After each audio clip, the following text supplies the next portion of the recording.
ගොඩාක් කල් යන්න ආසාවෙන් බලන් හිටපු ගමනක් තමයි අපි අද මේ යන්නේ. ගියපු අය නම් මේ වටපිට දැක්ක ගමන්ම අඳුරගන්න ඇති කොහෙද මේ යන්නේ කියලා. ලස්සන පාරක් මැදින් අපි මේ යන්නේ ලස්සන දිය ඇල්ලක් බලන්න. අහලා ඇතිනේ ගාට්මෝ දිය ඇල්ල.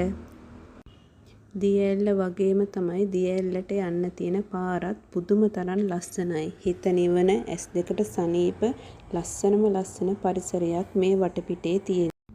මම ලොකුවට එහෙම වීඩියෝ කරන කෙනෙක් නෙමෙයි. ගොඩක් වෙලාවට මම ෆෝන් එක පැත්තකින් තියලා වටපිට බල යනවා. මේ ඒ වෙලාවේ ගත්ත වීඩියෝ ක්ලිප් කීපයකින් හදපු එකක් තමයි. දිය ඇල්ල තියෙන තැන ගැන කියනවා නම් ඒක තියෙන්නේ මස්කෙලිය. මස්කෙලියෙන් ටිකක් ඇතුළට යන්න ඕන. ගොඩාක් දේවතු පහු කරගෙන යන ගමනක් තමයි මේක.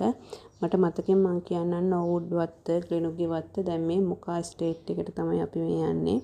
මේකේ ටිකක් දුර ගියාට පස්සේ අපිට ට්‍රීවිල් පාර්ක් එකක් හම්බ වෙනවා. ඔන්න මං හිතන්නේ දැන් අපි දිය ඇල්ල බලන්න යන තැන ලස්සනම ඒරියා එකක් තමයි මේ පහු කරගෙන යන්නේ. දිය ඇල්ලට ටිකක් කිට්ටුයි දැන්. ඒ පාරේ තියෙන ලස්සන පැත්තක් තමයි මේ. කොළ පාටයි. මිනිස්සු වැඩිය ගැවසෙන්නේ නැහැ. ඉන්නවනම් ඉන්නේ මේ වතු වල තේ දළු නෙලන අය, නැත්තම් තේ කිරණ අය. ඉඳලා හිටලා ඔය ලොරියක් වගේ එකක් පහු වෙනවා. නැත්තම් මිනිස් පුලුටක් දකින්න හරිම අමාරුයි. ඒ වගේම හරිම ලස්සනයි. මෙහෙම ඉස්සරහට ගිහිල්ලා මොකා ස්ටේට් එකේ ට්‍රීවිල් පාර්ක් එක ආවට තමයි අපි මේ යන්නේ. එතනින් අපේ වාහනේ එතන දාලා ට්‍රීවිල් එකක් අරගෙන අපි යන්න ඕනේ දිය ඇල්ලට. ට්‍රීවිල් එකක් 2500ක් වගේ උනේ. ඒගොල්ලෝ පැය භාගයක් විතර වගේ ඉතින් අපිට දෙනවා. එහෙම ඒක ප්‍රශ්නයක් වෙන්නේ නැහැ. කතා බහ කරලා අපිට